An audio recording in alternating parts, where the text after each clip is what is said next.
Professional wrestling is the one true sport. Other sports have their share of intense, dramatic moments, but nothing can compare with professional wrestling.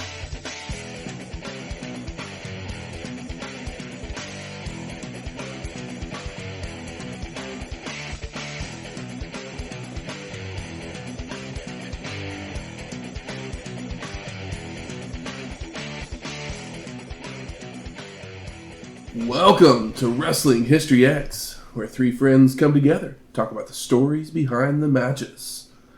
My name is Matt! And I'll buy you any leather item you want. And I am former Tonight Show host and motorcycle aficionado, Shane Leno. Welcome to episode 316, Road Wild, 1998. Road fast. Road hard. No one knows where this road goes. Whew. Who is riding this junk? It should say Judy Bagwell. It should be, I guess maybe when it was Hog Wild, they should just say Hogs Out. It can mean a whole lot. That's the joke. So this is the third Road Wild, produced by WCW. It would take place on August 8th, 1998, from the Sturgis Motorcycle Rally in Sturgis, South Dakota, with an attendance of 8,500 people. Ish. It's a whole lot of bikers, either way. And none of them paid. Yeah. Oh, man. This is just a vacation for a handful of turds we know. Yep. Yeah. Like I was trying to put some sort of a clever spin on it, but yep, that's all you get. So Shane, Yep. Sturgis, We're here. South Dakota, I believe so. down the streets, Mount Rushmore. Yeah. They've got a Did you bring us a dirt road. something to go on our Mount Rushmore of food around the world? Perhaps. A burger for a president. Perhaps. Yes.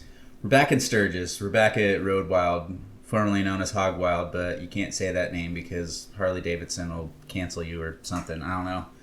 But we're back in the Dakotas, and I did what I do, where I jumped on to figure out what the fuck do you eat in South Dakota, and I stumbled upon some things that we've had before. You know, we've got Indian tacos, and we've got buffalo burgers.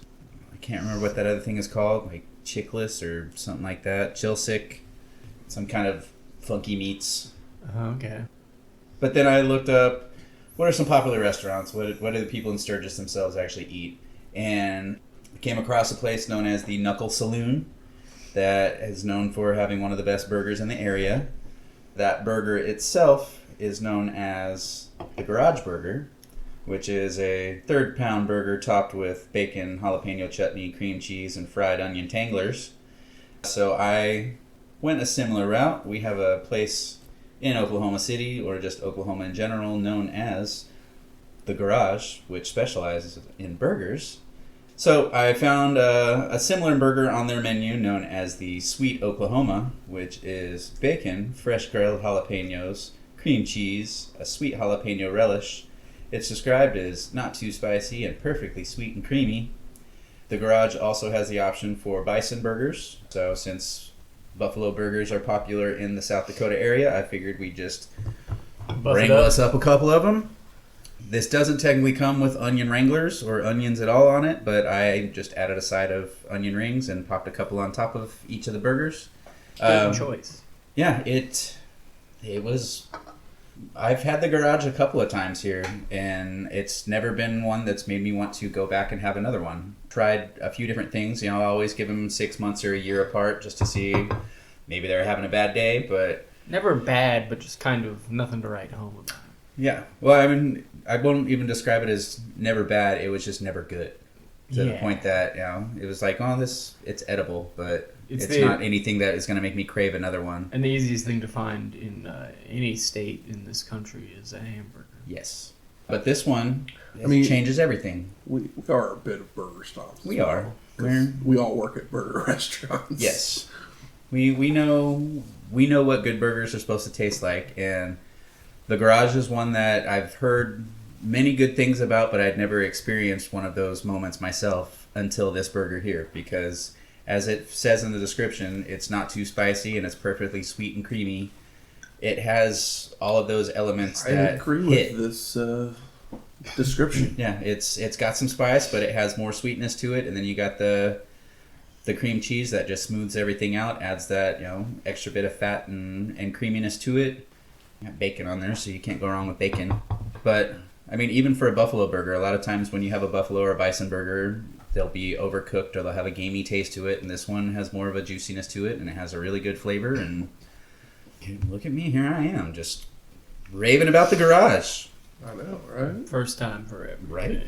But we're going to do what I do, where I've got my burger here, and we're going to take a bite in front of the microphone, because you know you listen just to hear me take a bite. So here we go, 1, 2, 3.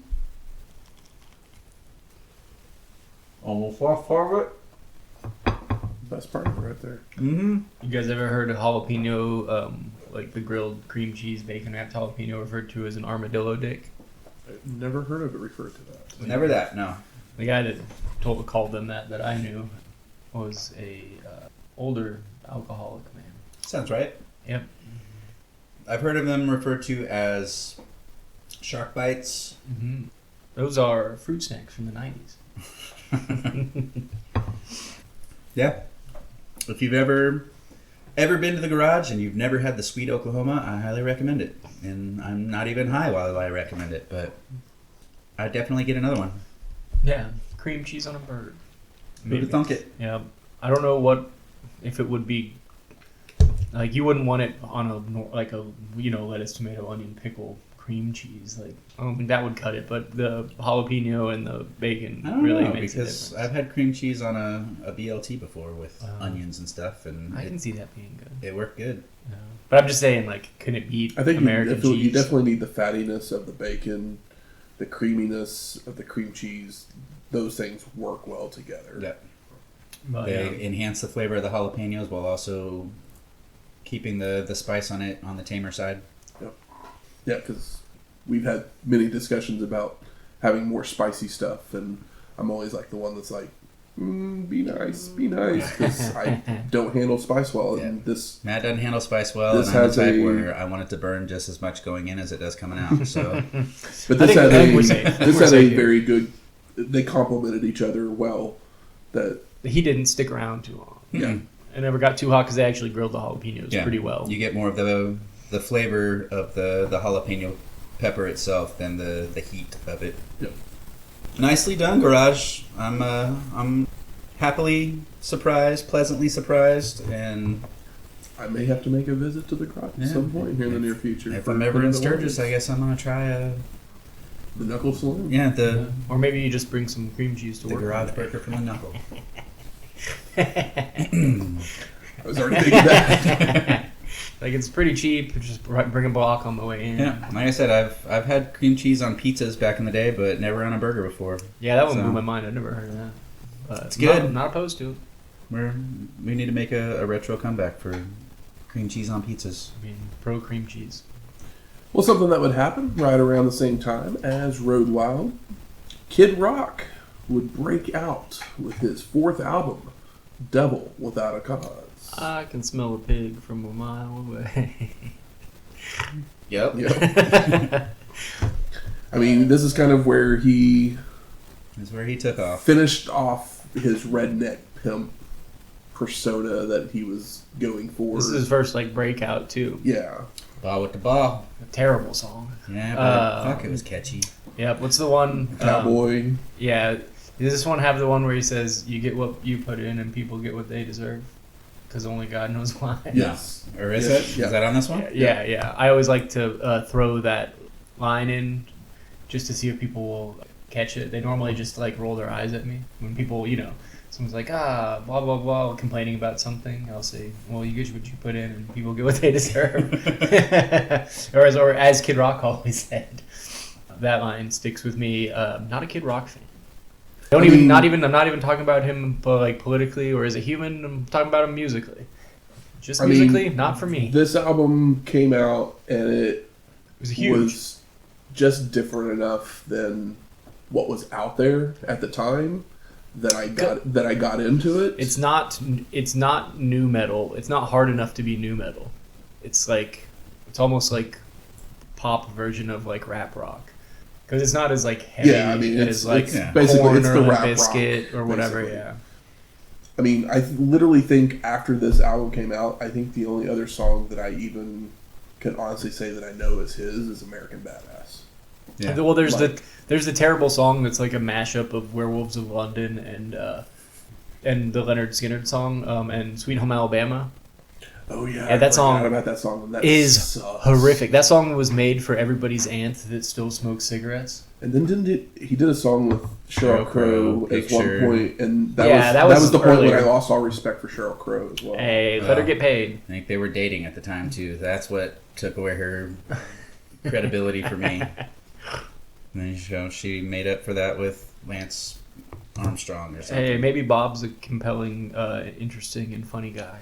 I guess they did a cover of he did a cover of Legs to be Stacy Keibler's theme. Oh, that's right. Oh, wow. I forgot he did have that moment. I mean, it's on brand, but don't do that to me. He's gone more country-ish recently in the last few years. Oh, yeah. I don't think that's what washed-up rock stars usually do, though, is they... But he had the element. I mean, his second song was called Cowboy. Yeah, but... So, he's also from Detroit. Yeah. But I guess country music was listened to everywhere in this country. So, I mean, there's more country stations per capita in New York City than there are anywhere else. There's also more people. But yeah, but I know what you mean, for sure. Yeah, I think my niece just posted the other day she went and saw his concert. And really? That was my reaction too. Was Why? You wasted your money on that? I would have just gone and bought like a 12-pack of Bud Light. You would have saved money. Exactly. I don't know. I mean, maybe he puts Bud on... Light may have been more expensive than a Kid Rock ticket, because I want to say Kid Rock tickets only run like $12 or $15 now. No, they gotta be more. You can't get anywhere. No, there was something, I don't remember what show it was, but it was which cost more, and it was something that cost $20 and a Kid Rock ticket, and the Kid Rock ticket was the cheaper of the two. I find it hard to believe, but I don't think he's hurting for money, so whatever. I can't even get into a fucking punk show for like under $15 in 2025. No. So every show is too expensive. Yeah. I mean, everything's just too expensive at this point. But we all know old that. man yells at clouds. But we're not spring chickens at this point, so I'm definitely not. Ba with the ba. No, because it's Matt's birthday. Oh yeah. He's less of a spring chicken than he was yesterday. Help me out. I got you. I was waiting to see if Shane would look up and notice. Didn't mean to leave you hanging. You're what, the ripe old age of 36? Something like that, yeah. Yeah. Old. Yeah, that's what I Yeah, he's 30. He's everybody. Matt's 36 years old. Yeah, years young. He's the youngest of the three of us. Yeah. He's not 36. You but probably he's could younger tell. than me, so. You could tell. But anyway, happy fucking birthday. Yeah. I mean, it's literally my birthday today. I mean, once you get this old, it's like I'll buy everybody nice Christmas gifts. There's Facebook reminders. But yeah, birthday gifts. It's like I don't want anything. You don't need to get anything from me. It's like we'll go out to eat or something and hang out. But that's good enough. No, I'll send you a personal text. I'm not gonna do the Facebook comment on your page. I'm gonna go that extra mile, and that way your phone blows up just because I sent you a message instead of being one of the 106 that show up on your timeline. Because, it's personal that way. Man, who uses Facebook? I guess one of your 7 sisters that are, probably, I don't know if they're older or younger. They're all older. Yeah, they're definitely on Facebook then. I'm the baby. Yeah, the bulk of them are.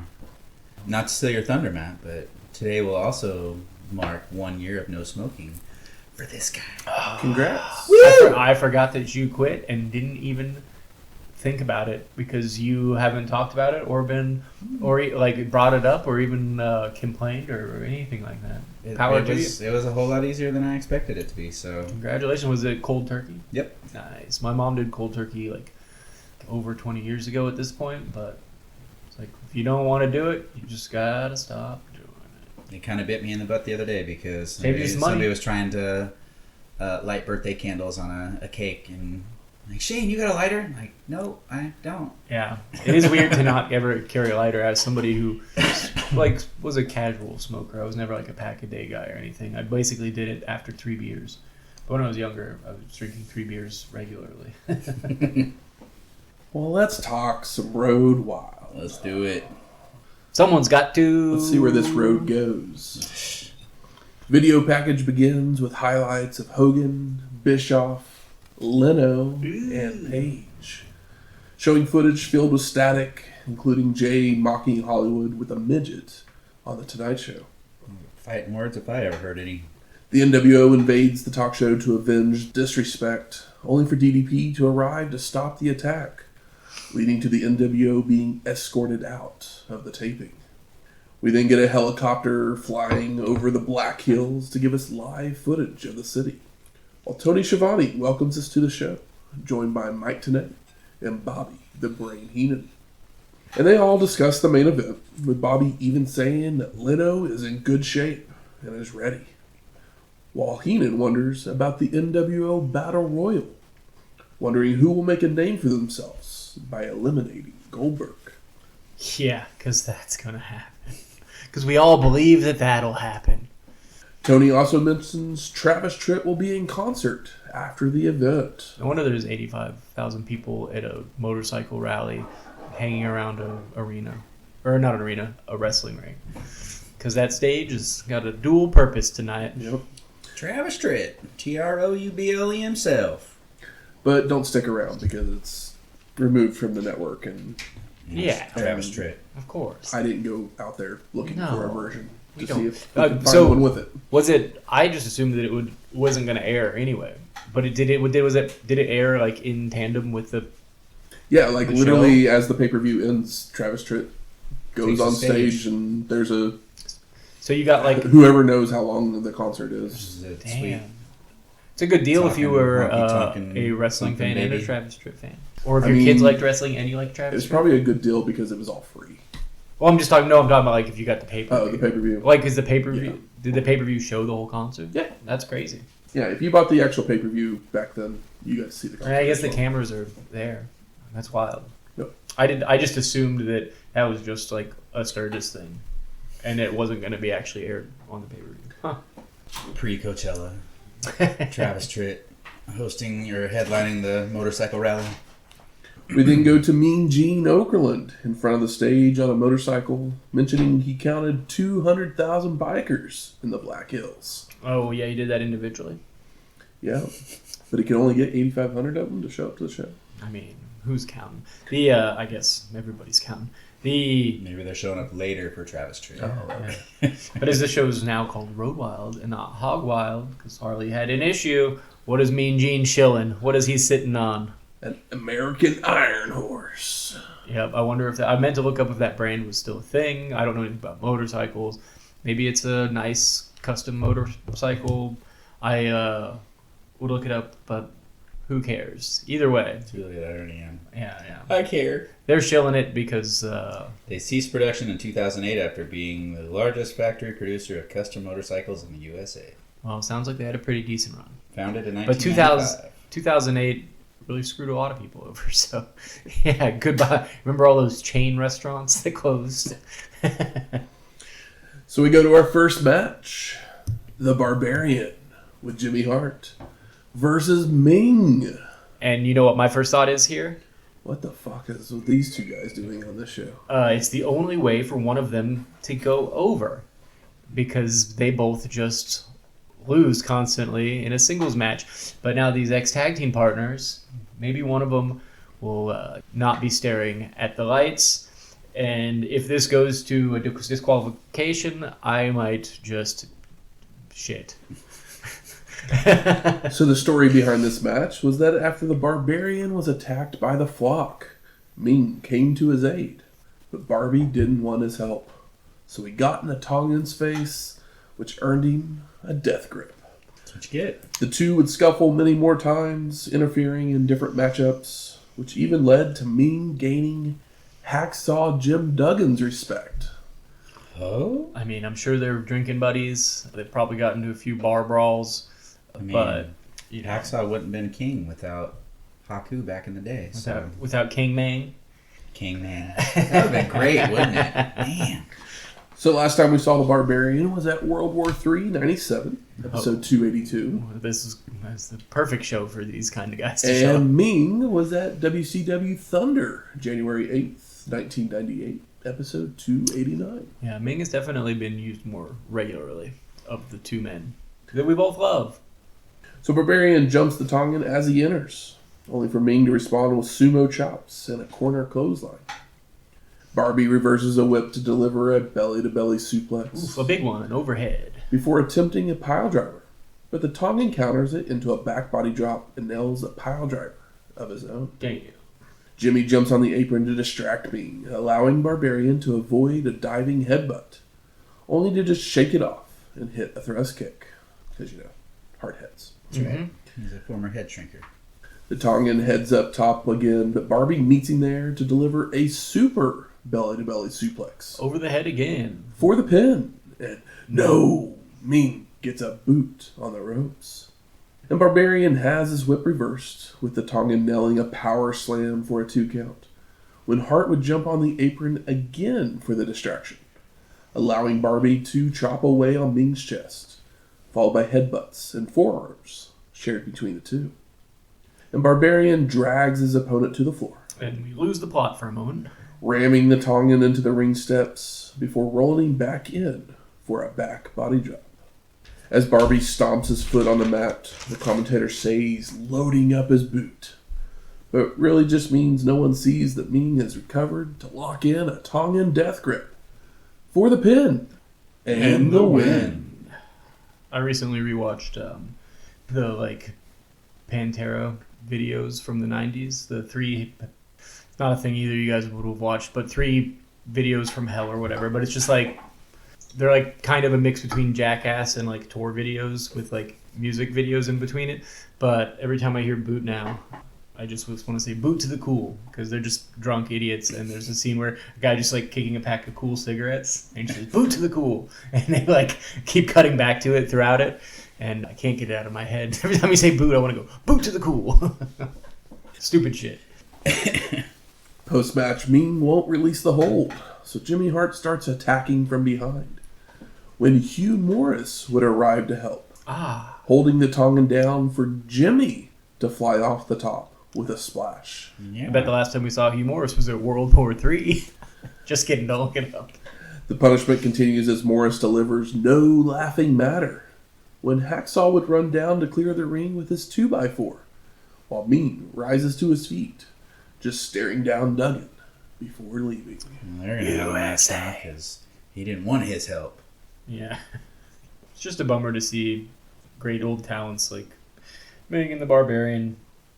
It's the only way one of them can get it over is if they fight each other after being a tag team. It's just kind of tossed together and not really given any respect. Good for them for getting paid. I'm sure Meng's not sweating it too much, but... Oh, actually, I bet he is sweating it. Because it's August in Sturgis, South Dakota. And boy, is the sun up. It very much is. We see shots of Sturgis as the commentators talk about the town, but then it all of a sudden cuts straight to our second match. Public Enemy of Rocco Rock and Johnny Grunge versus the Dancing Fools of Disco Inferno and Alex Wright with Tokyo Magnum. And everyone is already at the ring. But we do hear Disco complaining about the dirty bikers and asking Alex if they have motorcycles in Germany, and wondering to Tokyo if the bikers spoke English. In Germany, all the motorcycles have little sidecars. Is that a requirement? I don't know. It's just every time you see a motorcycle in a movie that takes place in Germany, it's typically got a sidecar. I've always kind of wanted to ride in a sidecar, but then I'm always fearful that it's going to disconnect and... Oh, yeah. And then, yeah, I'll have a crash and burn. Runaway train. Hey, at least you would have rode fast. Or would I have rode hard? You don't know which way that road goes. That's right. So Rock and Wright started off with back and forth action when Alex connects with a drop kick and does some dancing. Thank God we got some dancing. Disco Inferno tags in, avoiding Rocco charging him and cradling him up for a 2 count. before rolling outside to do some dancing of his own. All right, we've had enough now. Back inside, Disco matches up with Grunge, who begins to clobber away. But he telegraphs a move, allowing the Fools to go on the offensive with clotheslines, missile dropkick, and strikes, only for Wright to get taken down by a clothesline from Rocco on the apron. Public Enemy teams up for a double flapjack on Disco Inferno, when Magnum would hand Alex a trash can to smash over the head and back of Johnny. So it must be a disqualification, right? You would think so, because Tony Schiavone points out that this is not a street fight. But Rock has just disappeared to the back, and he returns with a ladder, as his partner is being beaten down by the Fools. And Rocco uses a weapon for a double clothesline to knock his opponents to the floor, leading to the Dancing Fools leaving to the back and returning with a table. And Mike tonight lets us know that this match has been changed to a street fight mid-match. After Disco requests. Yep. Which I'm just like... Are you Raven? Wait. The heels are requesting a street fight with the tag team that is proficient in street fights. Mm-hmm. Yep. After Mike Tenay says that it's been switched to a street fight mid-match, Bobby Heenan says, "I like it," just like that, and he's just being a cheeky little bastard, and I couldn't appreciate him more. I got a kick out of it. Disco claims that they have everything but the kitchen sink out there. Hold that thought. So Public Enemy heads to the back again to grab more plunder, including a kitchen sink. I mean, there is no energy to this match. It is dead fucking weight. Yeah. If it was going to be a street fight, let's do that from the beginning so that they come out with the stuff. People are just like walking away and coming back with stuff. Plus also that it'd be 4 minutes shorter. No energy. Yeah. Everyone's using trash cans, cookie sheets, mailboxes on each other, when Wright would fight back with uppercuts and chops, only to be taken down and placed on a table at ringside. Bobby Heenan says that it looks like a riot at a Waffle House. And I know we recently noshed on some Waffle House on the show, and the line just stood out to me. I guess, the internet's full of Waffle House fight videos. I didn't realize Waffle House fights are very entertaining, as opposed to this. But I didn't realize that was a common occurrence before the internet. But, people had... I've you been get to away with Waffle a House fight and had fights break out more times than I haven't had fights break out. Yeah, I mean, I guess it makes sense that before... That's also one of those 2 a.m. situations where... Before, cell phones with cameras and the internet, there was probably more fights at a Waffle House. Because you would probably get away. Who's gonna find Now you get the glory. Yeah, but you might get arrested. Post that shit on World Facebook, Star? on World Star, on Twitter, all of it. Mm-hmm. Eat that shit up. Rocco goes to run the ropes, only to be tripped up by Disco Inferno, who uses the plunder to his advantage, followed by Alex bringing the kitchen sink in to smash over the back of Grunge. And everyone's brawling once again. Even Tokyo's thrown into the ring as the crowd is chanting for the tables. And Magnum rolls back out as Public Enemy whips the Fools into each other before Stereo Atomic drops. But Wright rallies with a leg lariat to Johnny as Rocco and Disco fight their way to the floor. And Alex calls Tokyo into the ring to help, holding Grunge for strikes, when Johnny would move, causing Wright to be nailed. So he starts complaining, and he leaves in disgust, with Magnum following to the back. Rock then places the ladder on the ropes to hit a seesaw spot on Disco Inferno as he enters the ring. Unfortunately, it misses, but it's sold anyways. Yeah, I mean... Public Enemy then takes a while to set up a stack of 3 tables just off ringside, before setting the ladder up to get Disco placed on top.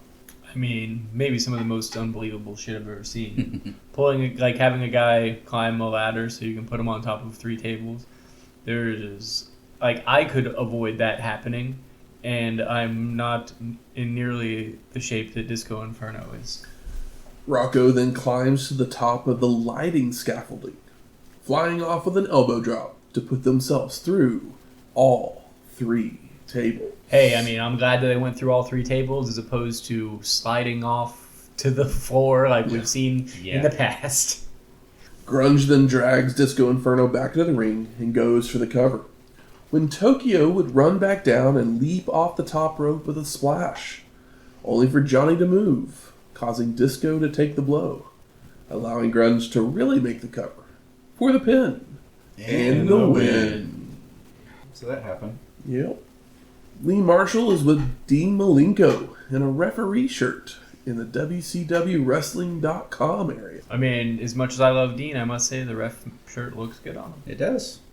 Steiger Lee says Dean must remain impartial and unbiased. Can he do it? With Malenko putting it plain and simple. He'll referee how he sees it, claiming he'll do the same thing Jericho would do in his situation. We all know what that means. And Marshall says Chris would never be impartial. Dean chiming in, we'll see what happens. So we go to our third match. Raven with Lodi versus Saturn versus Kanyon in a triangle match under Raven's rules. You see Lodi with his stack of signs? I did. Mm-hmm. It said, Sturgis is for losers and their fat old ladies. We hate Harleys. Good signs. Yep. So one of the rules Funny includes stuff. falls count anywhere within Sturgis city limits, while the commentators mentioned that Kanyon had possibly joined the flock. Kanyon. Yeah, that's literally what they said. What I think is funny about... It's supposed to be Kanyon? Yeah. Gotcha. Kanyon. I really got a kick out of Lodi's sign because him and Raven both look like guys that would go to Sturgis. So it's like, what are they shitting on? Like Lodi definitely looks like a guy. That would go to Sturgis. Yeah. Raven would be in his sidecar. So once they're all in the ring, the Tormented Soul has a mic to tell Chris to get him, leading to Saturn and Kanyon brawling, with Chris hitting a swinging neck breaker, followed by Raven getting involved with a chair shot to Perry.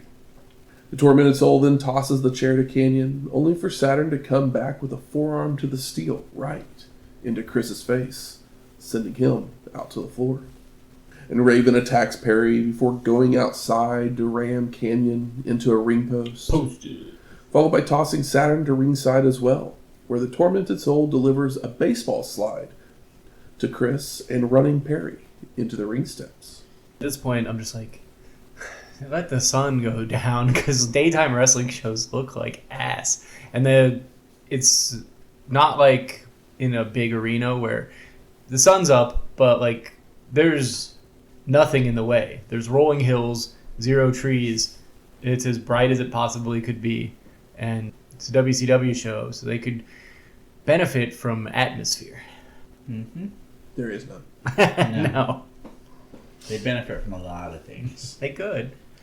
The Tormented Soul backs up again for his opponents to attack each other until they realize this. So they jump Raven, nailing a back suplex, neck breaker combo, and total elimination. Only to then break up each other's pin attempts. Kanyon picks up the Tormented Soul and shoves him into Saturn before hitting rolling Russian leg sweeps to Raven, with Perry flying off the top with a leg drop for a 2 count. Chris nails a fisherman's neck breaker for a near fall as Saturn breaks up the attempt, leading to them again trading punches, only for the Tormented Soul to recover and gets both men with one chair shot. I mean, Kanyon is a talented guy, but every time we see him wrestle, I just think about how good his punches look. It's a lost art. All three men brawl their way to the stage area, running each other into guardrails. Raven hits a suplex to Kanyon on the ramp. Perry knocks the Tormented Soul down with knee lifts and forearms for a 2 count. Hey, they got a ramp, Shane. Are you sure it wasn't asphalt?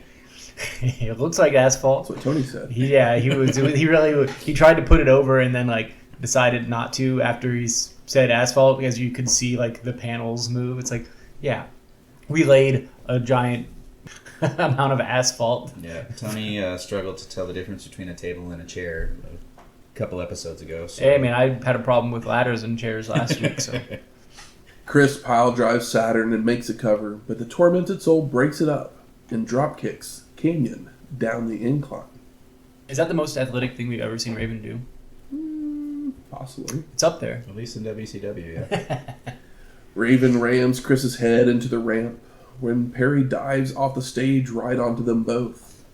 Before they make their way back to the ring, where Saturn keeps up the attack with a T-bone suplex on the Tormented Soul before locking in a sleeper. And Kanyon rejoins the fray with a sleeper on Perry as well. As I like to call it, the Russian nesting doll spot. Only for Raven to end it with a jawbreaker, leaving everyone down momentarily. Chris then takes Saturn to the turnbuckles for a superplex, when the Tormented Soul would join them to make it a Tower of Doom, leaving everyone down again. And Raven gathers both men for a double even flow DDT. But Kanyon grabs the ropes to block, so only Perry is taken down for a near fall. When you do it to two guys at the same time, is it called the heady vetter? There you go. Like it. I'm trying to make chicken salad out of chicken shit, guys. Chris then drags the Tormented Soul out to ringside for a snap suplex and climbs the scaffolding to dive off with a splash, only for Lodi to have moved Raven. Now back in the ring, Saturn catches the Tormented Soul with a Death Valley driver, makes the cover, but Lodi breaks it up. So Perry delivers a belly-to-belly suplex for him for good measure, while Horace has made his way to the ring with a sign, Horace Boulder, attacking Saturn from behind with a forearm. Horace then picks up his sign when Lodi goes to throw powder into Perry's eyes, only for him to duck, sending the substance into the big man's eyes. And Horace just starts decking everybody with the stop sign, but all the wrong people, allowing Saturn to nail a German to Horace and a Death Valley driver to Raven for the pin and the win. This wasn't the worst match on the show so far, but at least the right guy won. I was happy to see Saturn win because he's on the come up. We appreciate him. We know it won't be for long, but he won here. He should have. Yep. I'm just Always beyond over looked Raven's on revenge. the bright Raven's revenge. Raven's side rules. of life. Yeah, I'm over it. I know. Like I said, I'm trying. I'm trying here, guys. So we go to our fourth match, Psychosis versus Rey Mysterio Jr. in a WCW Cruiserweight Championship #1 contender match. And the story behind this match was that Jericho and the NWA rulebook struck again, as I mentioned a few episodes ago.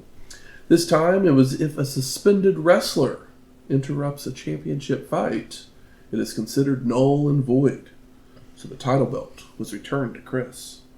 WCW would then offer Rey a chance versus Guerrero to become the #1 contender on Nitro, only for Jericho to cost Mysterio the victory, which led to Rey and Chris having a non-title match in which Mysterio won, with Malenko counting the pinfall. So basically you had Psychosis who beat Rey beat Chris, so they're still not sure who the #1 contender is. So It all checks out. having this match. This is what we call traditional professional wrestling booking. Nope. I mean, isn't it so happy? It makes me happy to see and hear about. Of all the places to find it, though. We have to understand Road Wild. that the cruiserweights are people who love and respect wrestling, and I mean, Eric Bischoff is it's not their paying life. attention. No. No. So Eric Bischoff wants to rub elbows with Dennis Rodman and Jay Leno yeah, and the like. it's like, what is it you want to hang out with Jay Leno for? Because they both like motorcycles? Because Jay Leno's not a party guy. He's famously a sober guy and has been his whole life. He's just never been a drinker. I assume if he wasn't a drinker, he probably wasn't using cocaine. So maybe Jay Leno was going to go to Sturgis anyway. He got all the happy dust he wanted at the bottom of his Dorito bag. So the match gets going with Psychosis taking the action to the mat with holds when a dropkick from Rey sends his opponent to the floor. Back in, they go into a knuckle lock with Psychosis on top until he's kicked off, with Mysterio leaping to his opponent's shoulders for a sunset flip that gets a 2 count. Psychosis answers back with a clothesline, front suplex, and hard whips to a corner, followed by a pop-up facebuster and a vertical suplex. Psychosis heads up top, and he dives off with a splash, only for Ray to get his boots up to the chin of his opponent, taking advantage with turnbuckle smashes and cartwheels himself into a hurricanrana to send Psychosis rolling out to regroup. This was fun because Ray did the smash your head 3 times on the top, middle, bottom, and then the crowd was counting, and 10 slammed his head into the mat on a spot. I feel like we don't see it enough, and the crowd's been pretty hot for this match because something's actually happening, and there's energy, and you can feel the energy through the screen. So I imagine after watching paint dry for an hour, this is a nice change-up. Back in, Mysterio flies off the top of the crossbody for a near fall and goes for another run. Psychosis counters into a sit-out powerbomb for a 2 count. And Ray's taken down to the mat with a nerve hold. The nerve of this guy. A bridging electric chair drop for a near fall and a half crab. Only for Mysterio to escape and the fight's taken to the top turnbuckle, where Psychosis lands a super Frankensteiner for a 2 count. And Ray's leg is worked on before Psychosis heads back to the top, only for Mysterio to drop kick over the ring post to the floor, followed by a springboard somersault senton. Now back in the ring, Ray continues with a springboard sunset flip for a near fall, before a rocker dropper and a split-legged moonsault for a 2 count.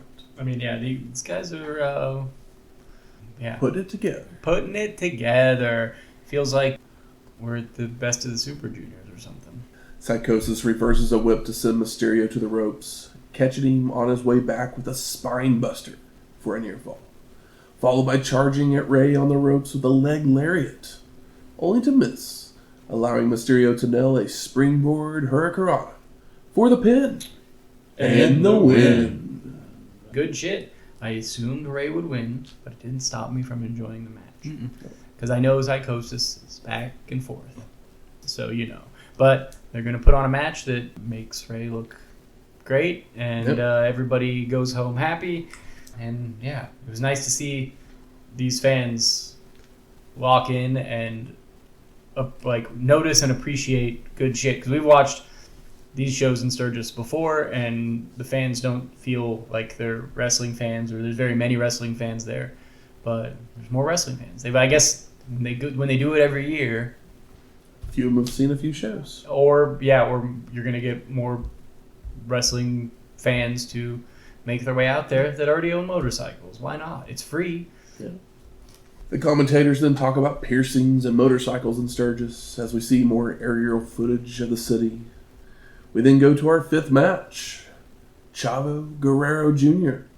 with Pepe versus Stevie Ray for the WCW World Television Championship. And I made my wife put glasses on to see Pepe, and then she got really mad at me. Oh, I bet, yeah. She was like, what is this stupid shit? Did she think she was going to see Chavo's pee-pee or something?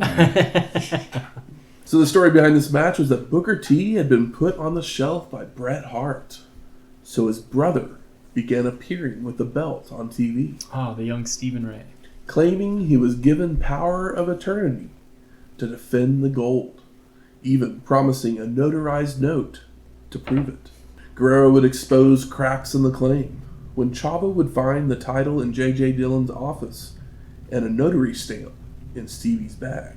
Did you say power of eternity? I meant to say power of attorney, but No. did I say attorney? Well, I thought that maybe that's what Chavo said, because it would fit the gimmick. I wasn't calling you out. I was just like, is that what he said? Because that's funny. I think you said attorney. Okay. Okay. Yeah, no, it's just I didn't. power. Okay. I'm just daydreaming over here. Okay. The charade was continued by Stevie Ray, so Junior used the stamp to declare that he had power of attorney, swiping the championship and galloping away on Pepe, with Stevie giving chase, only for the horse to be too fast, allowing Chavo to escape. Jesus. I mean, quick question here. We've all seen the horse head on a stick. Is that... I mean, I had one of these as a kid. Is that a hobby horse? Or is a hobby horse something I else? thought the hobby horse was the thing you sit on and it rocks back and forth. Okay. I thought that was a rocking horse. That is a rocking horse. Well, I'm just curious, because I wrote hobby horse down, Let's and then I was find like, out. is that what a hobby horse is? I think hobby horse might be slang for Yes, side it's a bait. horse head on a stick. Okay, All right. cool. You're right. All right. I wasn't positive. I meant to look it up, but It says it's... All I know is Pepe's the fastest horse in the West. it's a witch broom with for a small cowboys. horse's head of wood or stuffed fabric and perhaps reins attached to one end.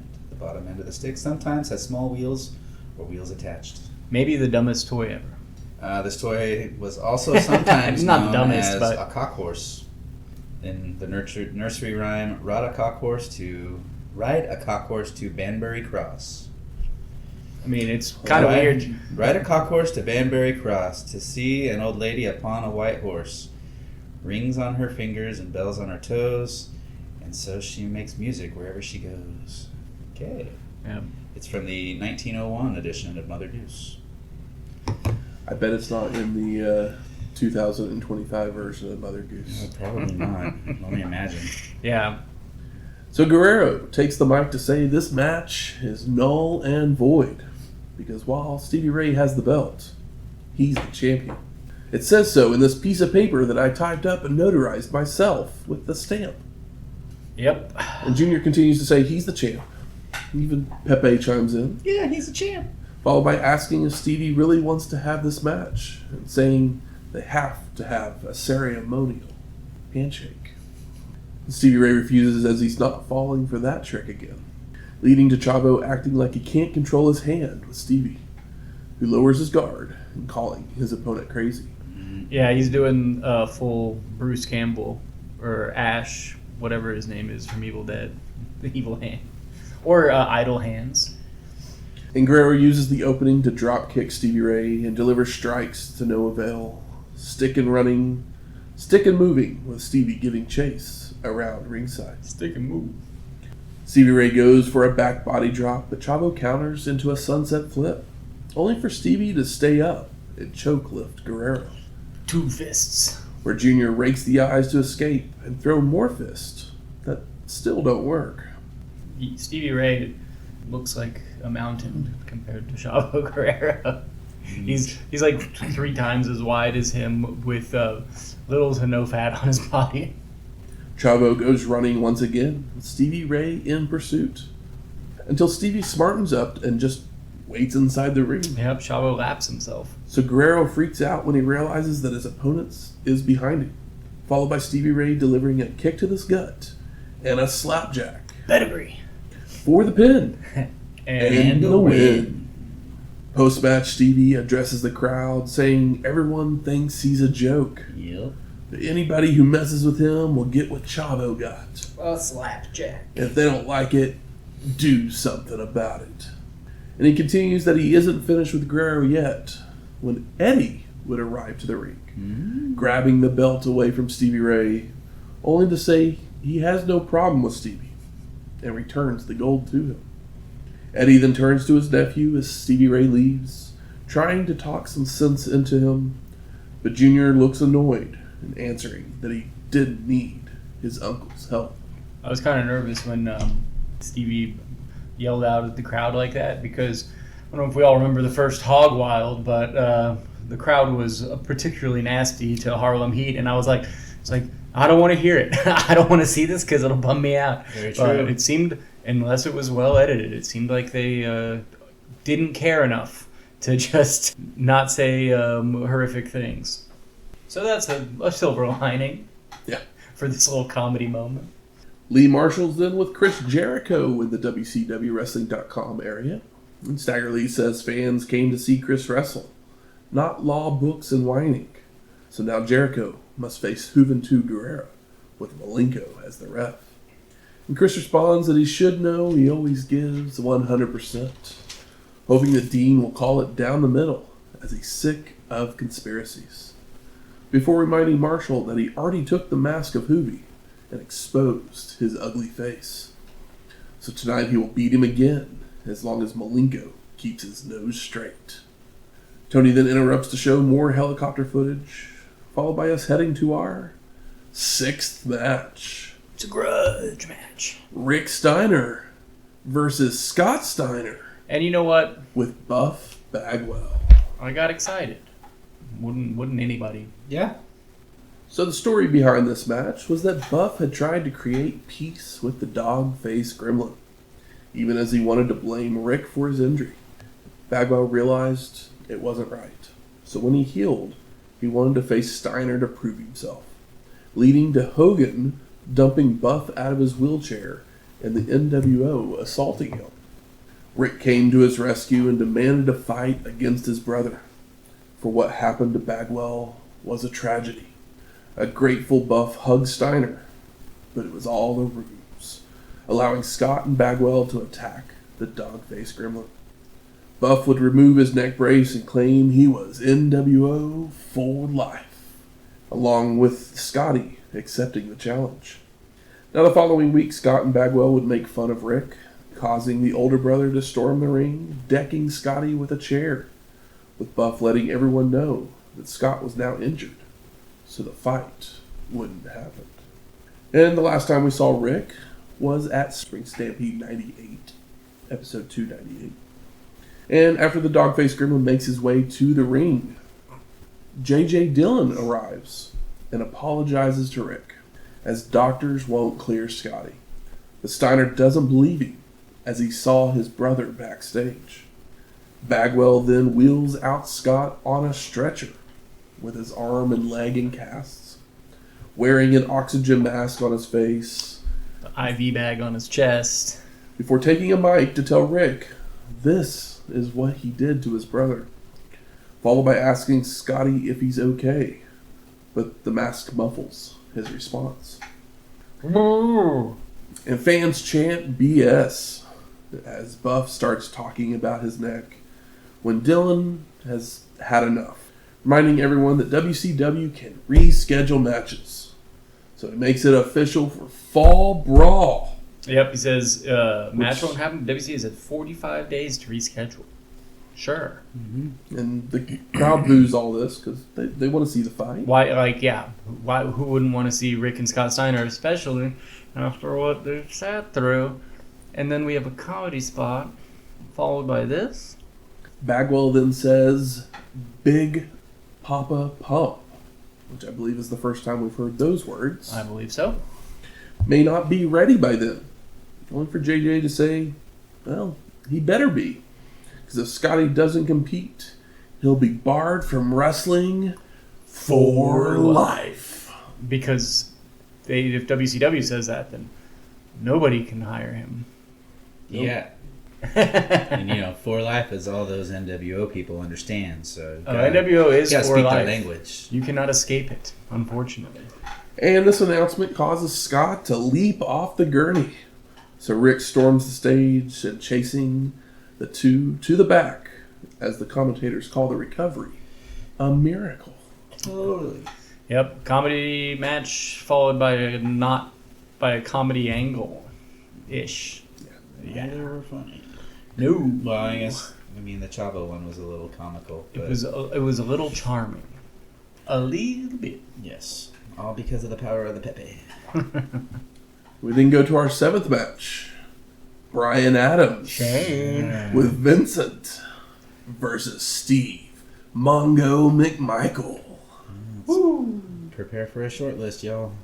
The two lock up and tussle into a corner, only for the ref to call for the clean break, which causes Mongo to let everyone know that's how a good guy does it. And I guess there's no story here, but Mongo's trying to get the Four Horsemen back together still. Or trying to start a Four Horsemen-esque thing. There's been meetings with Arn, Yep. but Arn's still reluctant to do it. Yeah, it's Mongo. We need a guy that can hook a motherfucker. They then go into a test of strength. Oh, can this match get any better? But Adams with a kick to take the advantage, only to botch a clothesline spot. So McMichael tries to save it with a face lock takedown and an elbow drop to send Brian rolling out to regroup, where Tony calls Vincent useless. What do you expect him to do? I was like, this might be the first thing Tony said that's really smart in a long time. Yeah, the botch spot, and it's kind of a weird, almost DDT, and then... But it was a front chancery, so literally Yeah. it didn't, it was like just dropping straight down. And Brian Adams looks like maybe he might be a little bit dazed or pissed or both. Probably hit his face right in the back. I think it's a little bit of both. Back inside, Mongo hammers away and goes for a big boot that Adams catches and power bombs McMichael down. Brian keeps up the attack with leg drops and a nerve hold. Tell you. Just when you think you can't get any better, The nerve of these guys. you get a nerve hold. Before clotheslining his opponent to the floor, where Vincent throws Mongo into the steel steps. With the weakest, followed up by the weakest right hand I may have ever seen thrown. Well, luckily McMichael no-sells it Yeah. and stalks after Vincent, only for Adams to attack from behind with strikes and a backbreaker once back in the ring. Brian heads to the middle turnbuckle and comes off with a diving knee, but Mongo moves in time, reverses a whip and catches his opponent for a side slam, followed by a 3-point stance chop block. And that reverse whip, he grabbed the wrong arm. It was very awkward. Just something I noticed in this match that's poorly worked. And our competitors botch another clothesline spot, so Adams tries for a pile driver, with McMichael's leg clipping the ref as it's attempted. Ref bump. Brian kicks the ref while he's down, while Vincent grabs a chair as Mongo is being held, only for him to avoid, causing Adams to take the shot. McMichael decks Vince and delivers the Mongo spike to Brian for the pin and the win. My note after this match is one word, 3 letters: ass. Thank God it's over. Okay, number 7. This was ass. We go to Mean Gene on the ramp with his motorcycle He's on a hog. and the American Iron Horse Girls. And Okerlund compares them to the Nitro Girls. And I was like, you need to get your eyes checked. Sir. They weren't. And the Nitro Girls did not show up the next day. They weren't ugly women, They are not ugly, but they're not Nitro girls. but they're not Nitro Girls. They're not professional dancers. They've showcased worse-looking women on They WCW have done shows. Yeah, that NWO pay-per-view where they just kind of... that was a crazy segment. At the beginning, our first Lee Marshall, I believe. I think so. Something. He calls the American Iron Horse bikes the finest built machines on the road. And then he's going to have an interview with the president of the company the next night on Nitro. Exciting. Yeah. Fingers crossed that we get to watch that show. Oh my god, don't make me do it. Is Nitro also in the same fucking stage, or the same arena? Or not arena, stage, I can't say the right thing today. I don't know. At the same venue? It's not. That's Okay. Sturgis. That's good. We'll find out at the end of the show, I guess. Oh my gosh. Mean Gene then asks the girls to cheer while he revs the bike, when Heenan says he just wants to run over Okerlund with the motorcycle. If I was Bobby, I would want to run over everybody in this company right now. Yep. With the exception of, Ray and Psychosis. So we go to our 8th match. Juventud Guerrera versus Chris Jericho for the WCW Cruiserweight Championship, with Dean Malenko as the special guest referee. And the story behind this match was that Dean vowed to finish off Jericho for good, getting one last shot at the belt, with the stipulation that if he couldn't win, he'd never get another opportunity. Chris would use brass knuckles during the bout, only for Malenko to steal them away and deck Jericho, which the ref saw, disqualifying Dean. Hoovy would then win a number 1 contenders match with the help of Chris, but Malenko would get some revenge by helping Mysterio beat Jericho. It all checks out. It all makes sense. Sounds good. Surprising. And as Dean makes his way to the ring, the brain wonders about his referee experience. And guess who's got an answer? Of course, Tenay knows the answer. The real Iron Horse. While Tony and Bobby both agree that Malenko should cheat. Chris Jericho's a pretty punchable face. It's what Chris would do. He's pretty unlikable. Come on, Referino Dino. Jericho then takes the mic when he gets to the ring, and he wants the fans to want him. I mean, this guy is good. I want you to want me. He really must be just blasting that cheap chick trick tape in his car from fucking town to town lately, because he just loves saying this. But he taunts the bikers, insulting them and bragging about his Honda bike, calling himself a true biker, which leads the crowd to just drown him out with engine noise. And Chris is out in like a purple silk Japanese robe. Yeah. Is that a thing he's been doing? Who knows? It's just Chris. Of course, that's going to make him less likable in front of a bunch of bikers. Yeah, Flair's not here. Somebody's got a showboat. So the match gets going with the two locking up into corners, with Dean stepping in between them on clean breaks, when Juvi would hit a drop toe hold and a drop kick, only for Chris to respond with a jumping back kick. Guerrero's knocked to the floor by right hands, which brings Malenko's ire, so he yanks Jericho down by the hair, which the camera misses. Yep, off screen. Fired. I mean, They they do show a replay of it yeah. after the match. But The fans love it. They want to see Chris eat turds at this point.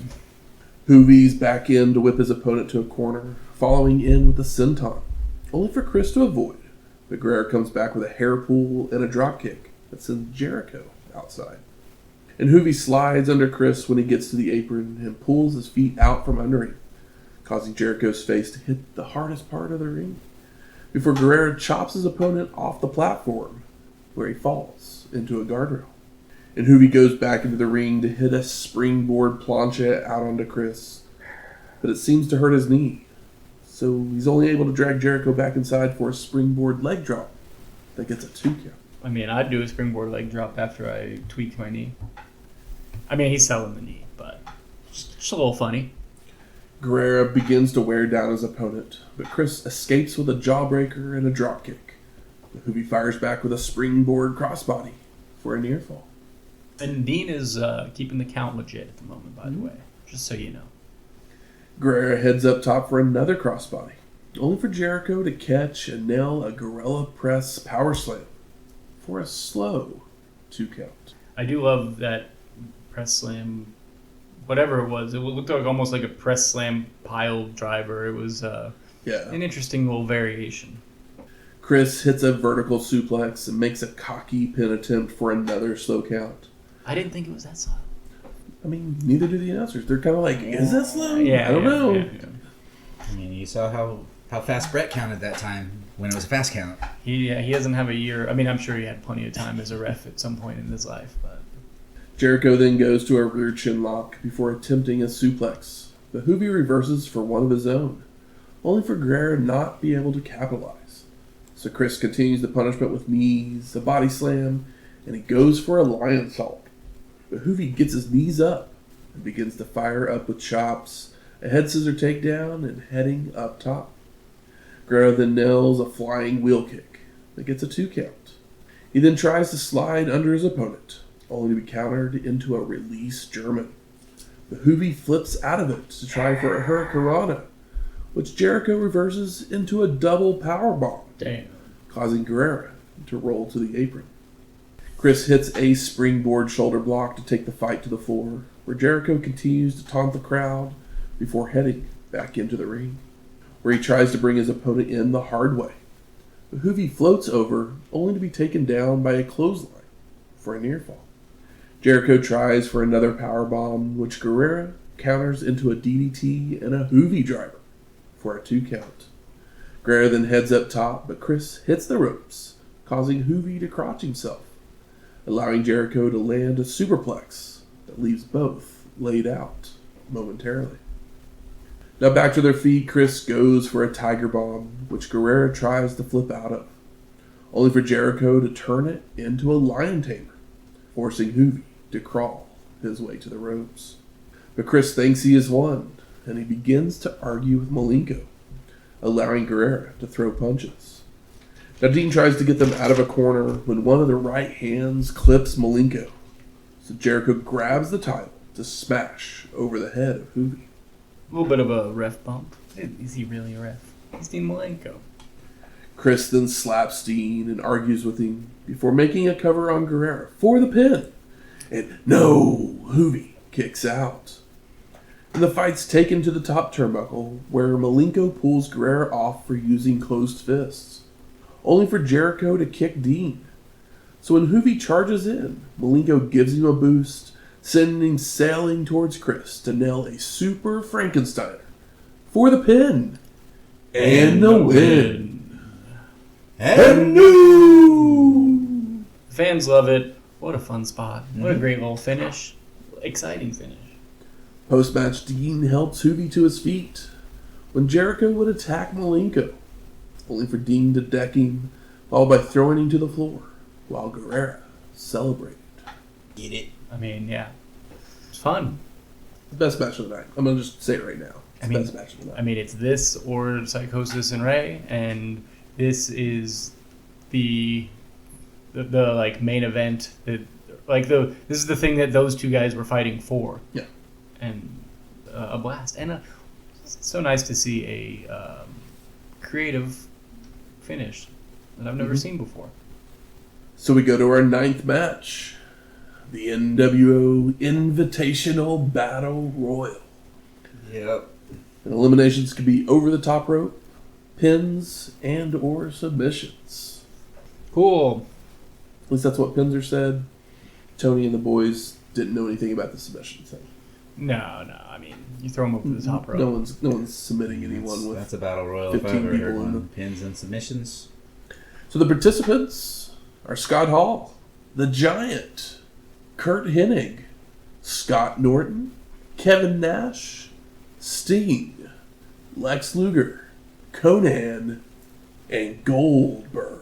And NWO Black and White comes out together, and then Wolfpack comes out together, and Goldberg gets his own damn entrance. Yep. Hall does a survey, but the Wolfpack wins. The Hall he makes last week's Tammy Sitch look pretty sober. A little bit. But Scott still calls it a win for the good guys. Yeah.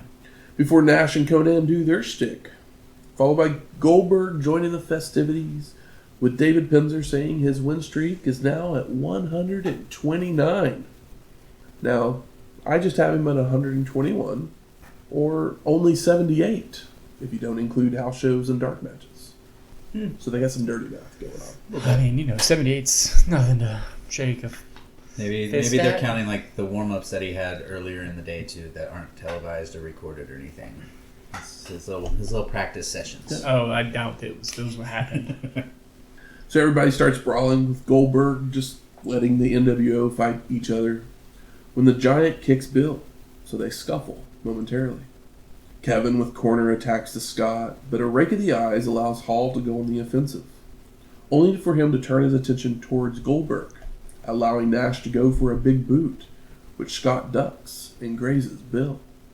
Hall uses the opportunity to set up for an outsider's edge, but Goldberg counters into a back body drop that sends Scott over the ropes to be eliminated. I mean, get the drunk guy out the ring. Kevin then gives chase, eliminating himself as he goes over the top rope to leave, before dropping Hall with snake eyes on the apron. Bill stands back again, occasionally hitting spears on people as everyone continues to brawl, when he decides to go after the Giant, who throws headbutts and a Russian leg sweep to Goldberg. There's a moment in one of these Goldberg spears that's been happening where he spears Kurt Hennig, and Tony Schiavone calls it a spike. And I thought that was pretty funny, that he doesn't even know Goldberg's 3-move set.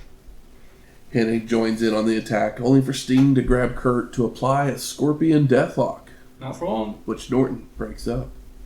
K-Dog then runs into a big boot from the Giant, which turns him right into a Goldberg spear, who then throws Conan out to be eliminated. Thanks for coming. Hennig and the Giant continue to go after Bill with chops, boots, trying to lift him over the ropes, before the big man just drops Goldberg with a back suplex. Bill answers back by whipping Kurt to the ropes and delivering a spear, followed by tossing him to the floor to be eliminated. Norton and Sting are locked up on the rope, so Goldberg clotheslines them both over to be eliminated. Luger's fighting with the Giant, only for him to turn into a spear, allowing the big man to dump Lex out of the ring to be eliminated. The Giant then nails a clothesline, but Goldberg does his best Undertaker impression, followed by a spear and a jackhammer for the pin and the win. It's not like anybody thought this was going to go any other way than it did. We named all the guys in the match, pointed out that Goldberg was the last one. You could have... You can close your eyes, and if you're sick and sadistic, waste 4 minutes imagining what it looks like, and you would have nailed it. Yep. We then go to our 10th match. Hollywood Hogan and Eric Bischoff with the Disciple and Miss Elizabeth versus Diamond Dallas Page and Jay Leno with Kevin Eubank. Maybe one of the few things on the show that made me smile. Kevin Eubanks was there. Oh, I'm like, what about this makes anybody smile? There was 2 good matches earlier. No, I'm just talking this match. Oh, yeah, I just said on the show. But, yeah. So Michael Buffer does the announcements. So let's get ready to be in the only place that cheers Hogan, or steal Coden's job after you said you were going to retire. Ouch. Wait, what? Oh, no, I'm confused about the Conan thing. Leno. Oh, Conan. I was thinking of K-Dog. Ah. Sorry. That's Conan. I know. Not to be confused with Kanyon. I know. I had wrestling on the brain. So Jay throws water on his opponents at ringside, which pisses off Hogan, grabbing a chair while Leno dares Hollywood to punch him. Jay is cheesing. What a wicked attack there, old Leno.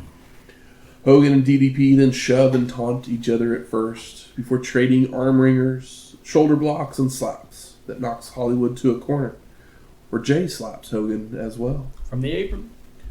Hollywood reverses a whip and telegraphs a backdrop, so Page counters into a swinging neckbreaker, sending Hogan retreating to the floor, only for Eubanks to shove him into the ring post. Posted. Favorite spot of the night. Followed by rolling Hollywood in for an inside cradle for a 2 count. Did you guys expect Kevin Eubanks to be jacked? I did know that he was pretty jacked, yeah. He's pretty jacked, and also you can tell he loves wrestling, and he is bringing me so much joy whenever he's involved here. And maybe it's just because this is a joy desert, so any amount you can get. It's like water in an oasis. Agreed. Hogan with a cheap shot to take control, working over DDP in the corner. Eric even tags in to deliver some double teams and kicks, but freaks out when Leno tags in, running to tag out to Hollywood. And Jay evades Hogan to bring back Page, who then trades arm wringers and shoulder blocks again, before Leno returns to put Hollywood in an arm twist. Hogan backs Jay into a corner for knees when the ref breaks it up, leading to Leno wringing the arm again. I love that Leno teases Hogan for not having hair, and the fans love it, and commentary obviously loves it, as they're no fans of Hogan. DDP comes in to team up for a double clothesline, with Jay making the cover for a 2 count, sending Hollywood out to regroup, only for Page to give chase. I love that Jay's done 1.5 things, and he is blown up. He is sucking air. Hogan grabs a chair when Eubanks would steal it away, forcing the fight back inside, where a whip's reversed, sending DDP to the ropes, with Bischoff kicking him from the apron. And the distraction allows Hollywood to take control with eye rakes and clothesline, when Eric tags in to keep up the corner attack, when he starts taunting.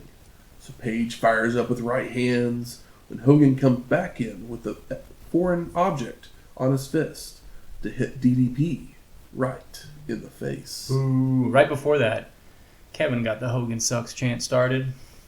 I love him so dearly. Hollywood tosses Bischoff on top of Page for a near fall, before tagging back in to choke DDP.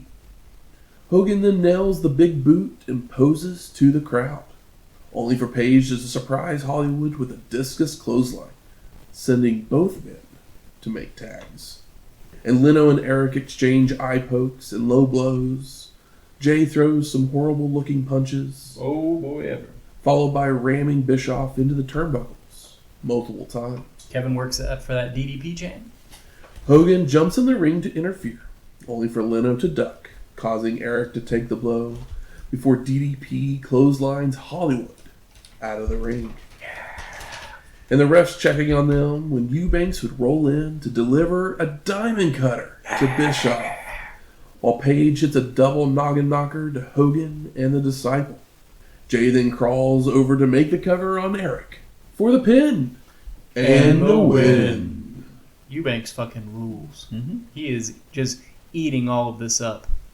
Post-match, Leno, DDP, and Kevin celebrate when Hollywood Bischoff and the Disciple would jump them and choke them, only for Goldberg to arrive to save the day, spearing Hogan and Eric at the same time. Oh my God, it's a double spear! The NWO retreats to the back while the announcers talk about Jay being gutsy before plugging Fall Brawl as fireworks explode and Tony says his goodbyes. We then get a commercial for Fall Brawl where the narrator says in a perfect world there would be no conflict as we see pictures of soldiers and families, only to turn to highlights of wrestlers as the narrator continues, in our world, nobody gets along.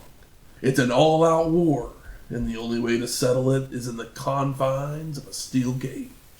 No surrender, no escape. Fall Brawl. War Games. The brawl to fall them all. Mm-hmm. At the War Games, at the Fall Brawl.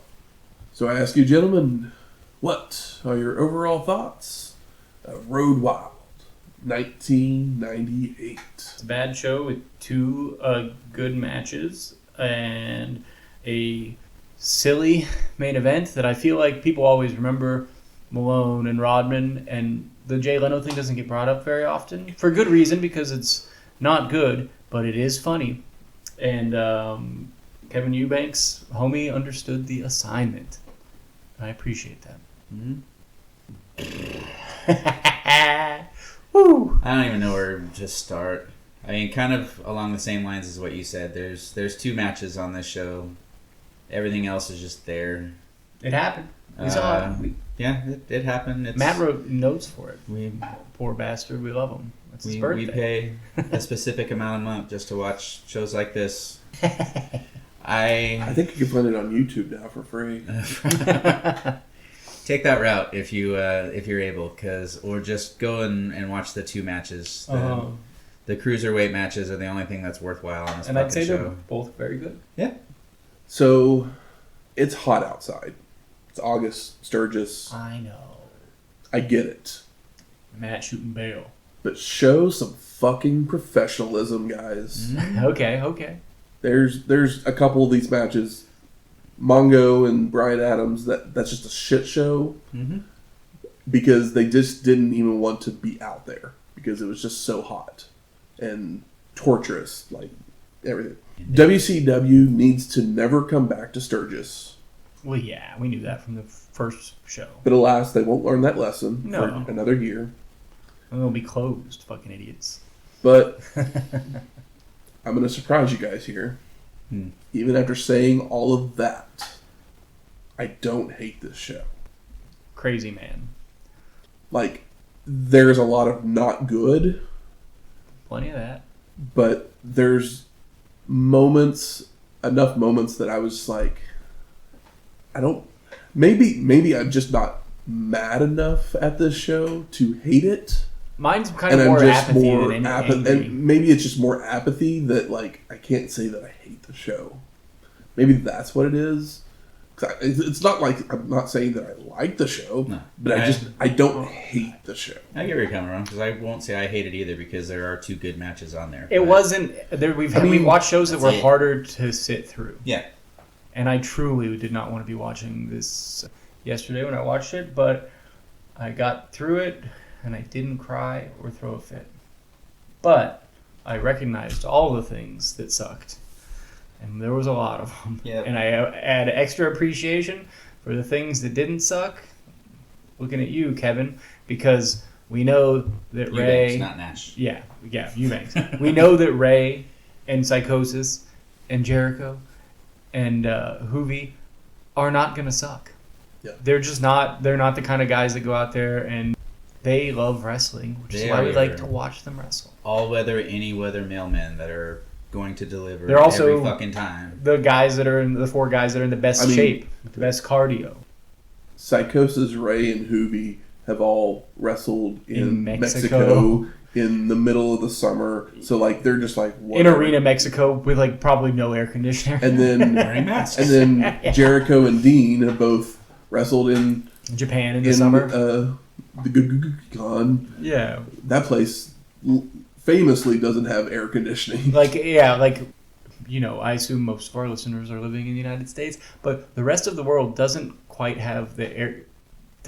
use air conditioning the way that we do. Yeah. Where we just cool our fat asses down like fucking seals in Antarctica. And we like it that way. Yes. But, yeah. It's home of the free, but it's also the home of better air conditioning than everywhere else in the world. But that's not free. No. We pay a premium, and we wouldn't have it any other way. Good. Where's the smart marks at? All right, fuck you. I think it's time we smark it up. So what are some of the best moments of this show?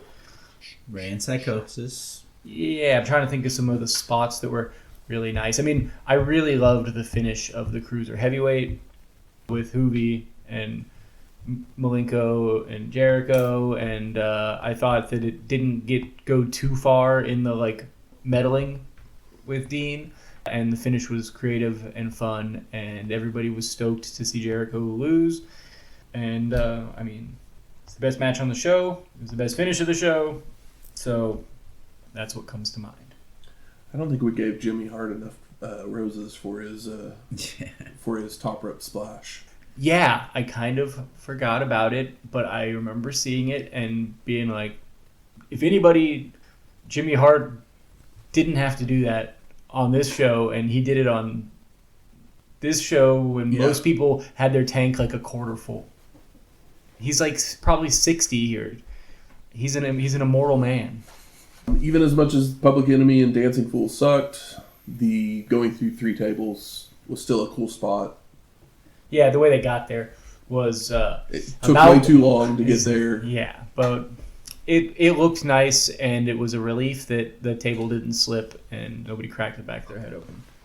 Crazy Chavo and his comedy antics with Stevie Ray. It wasn't anything great. I love Crazy Chavo. Crazy Chavo is... He's not doing it for me, but I'm not completely out yet. I'm waiting for it to hit. Maybe I'll warm up to it. I don't hate it. Yeah, I just prefer to see Chavo wrestle because I don't think he's as funny as he is a good wrestler. Yeah, definitely. Which I prefer wrestling over comedy when I'm watching a wrestling show 100% of the time.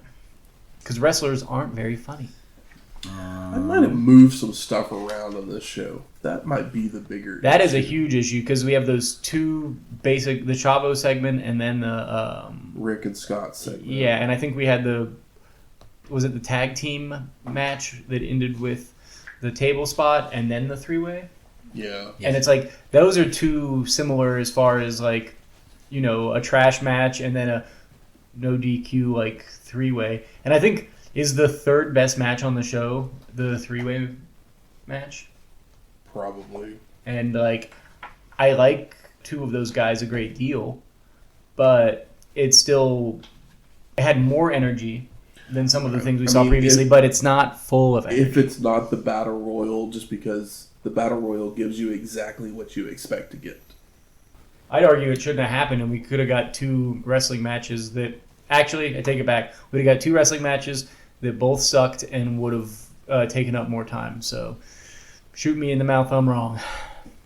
Because it would have been 2 more of these guys, or 4 more of these guys having, pick any of them, a singles match where they don't want to work and they're too hot because they're NWO members that know... an 8-man tag probably would have been the best thing to do. And that would have been dog shit too. Just sit in the back. Yeah, I'd let Goldberg do something at the finish. What was the point of this? It was to have Goldberg on the show. Okay, that's it. To have everybody on have the the show. NWO, the 2 NWOs, and Goldberg on the show. Yeah. Cool. Because I'm looking, I'm like, I don't remember there being a stipulation of the winner gets anything. But no, because the winner has it all. Scott Hall and Kevin Nash feuding. Yeah. Giant and Goldberg are going to feud. Everybody else is kind of there. Sting's in there. Sting didn't even get to be thrown out by himself. Yeah. That's how low Sting is on the totem. With Scott Norton. Yeah, with Scott Norton. A guy who's done some good stuff in Japan, but in the United States of America, he means dick all. Here's the thing. This is August. I think he wins the IWGP title in like a month. He means very different things in these two countries. Here, he is nothing. Yeah. And he knows it, and it's a paycheck. Good for him. I mean, we've kind of already started going into most disappointing. I mean, yeah. Literally, when your third best match is, we're talking either a battle royal, which isn't good, I think the three-way is better or than the battle royal. a three-way, Because which those guys they were at least trying. I think they were all trying. It's just not a thing I really love. I think my biggest issue with the triangle match is the finish, because Kanyon does that splash and then he just disappears. Yeah. And then you have Horace Boulder show up. Yeah. And That's and when we have we a stop sign and powder, like Ravens rules. it was instantly overbooked goes at to the end bottom. because it it's was like completely overbooked. It's like Kanyon could have just missed a splash, rolled out to the floor, and then got the finish, and we would have been just as believable. The thing is that all three of these, I don't know if anyone actually takes a step up out of this match. Like it. I mean, Saturn got his win, but is it going to mean much, or is he just going to fight Raven again next week? I mean, the craziest thing is, like, I know you guys don't like Raven, but ever since he lost to Goldberg, Raven has just kept losing, and he is a guy It was protected for a long that time. they should have built him. Like, they should have never put the belt on him to lose to Goldberg. Mm-hmm. That was the dumbest thing. Yeah, because they wasted all their time that they used building Raven, which was a good amount of time where he was just there. He was just in the crowd for months, and then he gets this belt. It was such a huge waste of time and money. Literally, I'm going to go in the world that they should have just not had Goldberg win the belt. So Raven has the belt. You then Talking have U.S. title. The U.S. title. Yeah. You then have Raven and Saturn fighting over this U.S. title. Like, you could still do this Raven, Saturn, Kanyon thing, whole thing, but it's now over a belt. And it makes all three of them feel a little bit more important. Mm-hmm. And then Saturn has the belt, and Saturn's the most over of the three right now. Who is the U.S. champ at this time? Or is it still in limbo? Let's hear it. I think it's Bret Hart at this point. Okay. I think. I don't know if Bret Hart and DDP have a match to win the vacant U.S. title on Nitro. I don't remember if it's before this or after this. But it's around this time. I know it's before Fall Brawl, because we do have a U.S. title match on Fall Brawl. I just don't remember. But that's what's up with the U.S. title. Yeah. Because Goldberg vacated it when he won the world title. Yeah. So they probably have been having tournament matches on Nitro. No, they did not have a tournament. It literally was Bret Hart and DDP for the belt. I mean, that's what it would have ended up being anyway. It's not a bad place to go with it. But yes, everyone loves a tournament. You could have actually had people fighting for it instead of just going, well, we're going to put it on this person. It could have been half of this pay-per-view. That would have taken thought, though.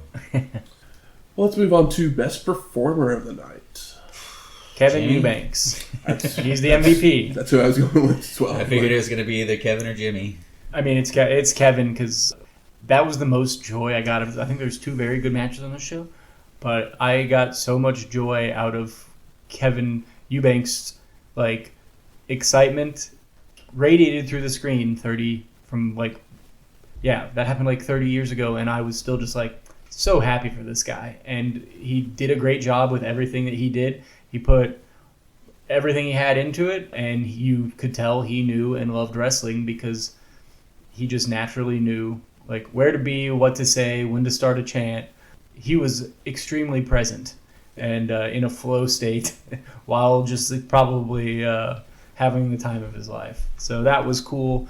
Didn't expect him to be jacked. That blew my mind. He always feels like he has sleeves on and just kind of sits by. And he's always his thing on the Tonight Show is that he's chill, sits in a chair, shreds the guitar, and then to see him here ripped and just big old smile on his face and full of energy, which is opposite of how we know him, was just nice. It was like seeing a kid in a candy shop. with a damn credit card. And how about most surprising? Kevin Eubanks. I didn't even think he'd be there. But no, I'm kidding. Is it Jericho losing? I was surprised and excited about it. I did not think it would happen. See, I saw him losing in this one. Really? Just because of the Dean factor. Yeah. It made sense. I don't think it didn't make sense. Just heads up. Uh-huh. Jericho moves out of the Cruiserweight. So does Dean. So I don't know if they keep feuding, but... So now they're going after the TV title. But they're no longer in the Cruiserweight. So the focus shifts more towards the guys, Ray, Hoovy, Psychosis. This is where Jericho comes out and starts challenging Goldberg. That happens very soon, yes. The Perry Saturn dress stuff will happen soon as well. All right, yeah. All right. I mean, yeah. If that's what's up, then it makes a lot more sense. But it was a bit of a surprise here for sure because I just figured Jericho was going to be kind of king shit. I didn't figure he would lose to Hoovy. I figured he would lose at Fall Brawl to Ray. Yeah. I think that's where the surprise to me comes. I agree because I thought it was like, all right, well, Ray won the number one contenders. Hoovy won't win. We like Hoovy. Everybody likes Hoovy, but Ray is more over. Yeah. And so that just kind of felt naturally where it would go would be like the Fall Brawl thing. So that was a definite surprise. I guess it's the most surprising because on a show with little to no surprises, any surprise is a good surprise. Yeah. Making their way to the ring. It's trivia time. Uh-oh. This week, the category is the numbers game. I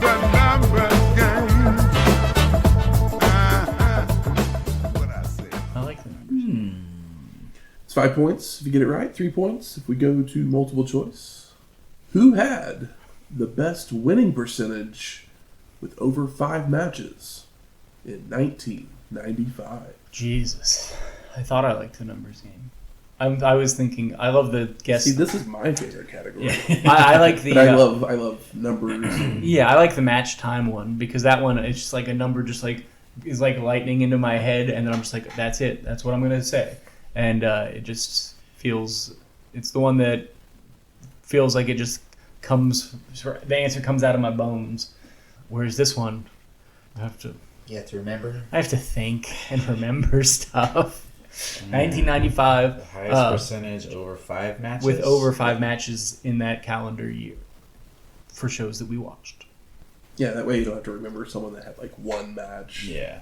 Yeah, that doesn't count. It has to be someone that we saw wrestle quite a bit. I mean, I'm just going to say, He's going for it. It's 95, and that was the year of Hogan, so we'll just say Hogan. Hogan only wrestled like 4 times a year back then.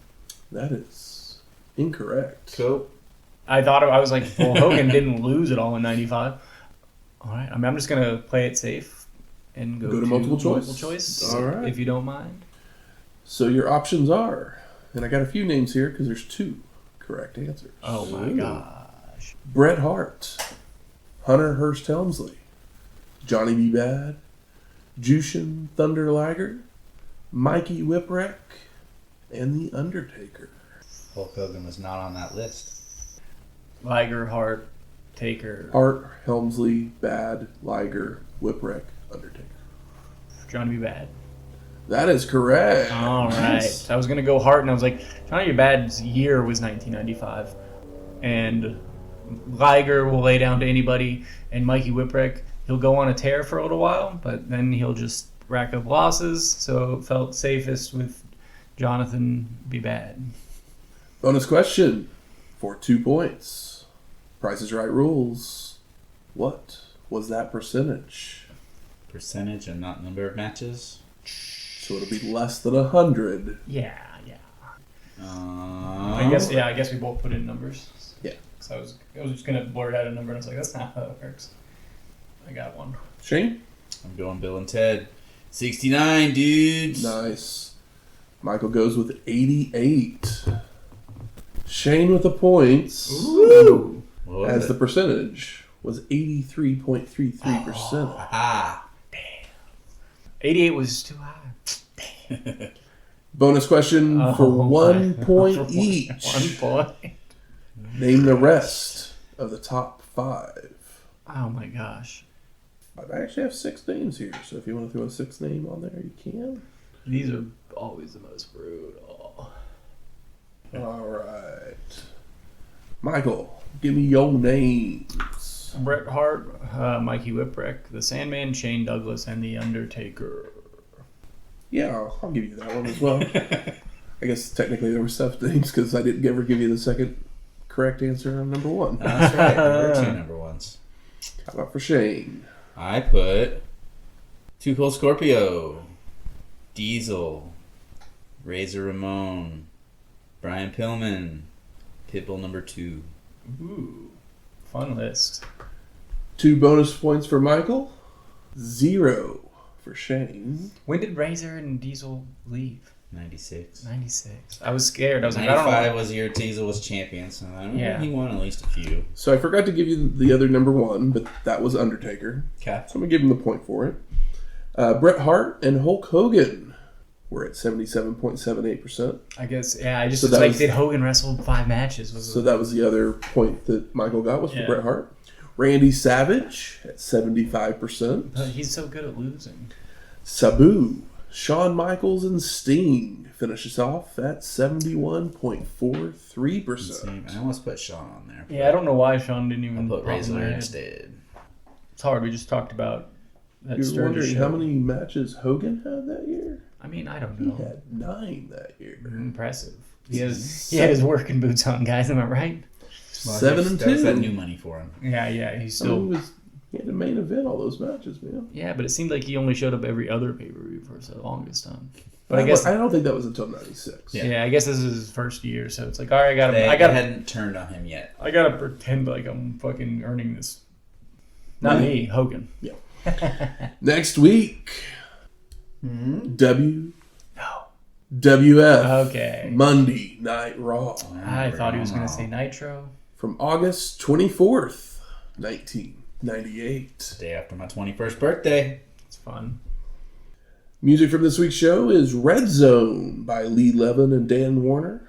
And Jay Leno won the match. Oh, that's fun. So we're going to play the Tonight Show theme by Bradford Marsalis. Give it up for Brad. Interesting. And if you like this episode or any of our other ones, please go out there and rate and review us on iTunes, Spotify, YouTube, or wherever you find your podcasts at. If you're watching, listening on YouTube, make sure you like, subscribe, hit the bell for notifications to know when those episodes come out. Do you ever hit the bell? I don't. No one. I don't listen on YouTube, so Sniper. Oh, I just meant for any YouTube stuff that you do. I don't really do anything on YouTube at all. So. That's good I because watch lots of stuff on YouTube, but like most of the things come out. yeah, it's in your feed or whatever. It's in my feed, so I mean, just yeah. go through and I was add just it to a playlist. It was just funny because I was like, I don't think I've ever hit a bell either. But you guys, you listen and hit the bell. Yeah, do it for I mean, Matt. I don't do podcasts on YouTube, so No. but like my actual podcast app, I metaphorically hit the bell because I do have notifications on those. Yeah. To when a new episode pops up, so I know that comes out. Yep. Get notified. That's right. I get notified when our new episodes come out too. And if you have any questions, comments, concerns, Where are we headed next? Philly. Well, that's new. LOL. Yeah, so give me some Philly ideas.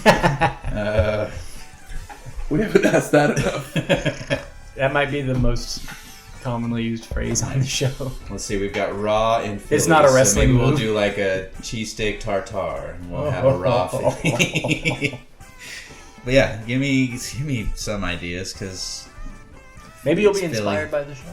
That could be. I don't know what's happening on this one exactly, so I'm intrigued. If anything, maybe I'll just have a throwback to whatever I had on my 21st birthday. I don't remember. I went to casino. Probably had crab legs. Yeah, you hit the buffet hard after too many Or drinks. I'll just bring booze. Either way, give us a shout out. Give us something. Hit us up on the old Twitter. Send us an email. One of them's. And you can do any of that stuff to our email at wrestlinghistoryx@gmail.com or find us on X at WrestlingHistoX. That's Wrestling HISTO. X. We'll talk to you next week. I don't remember how the Tonight Show music goes, so I'll just say laters. Like saxophones and stuff.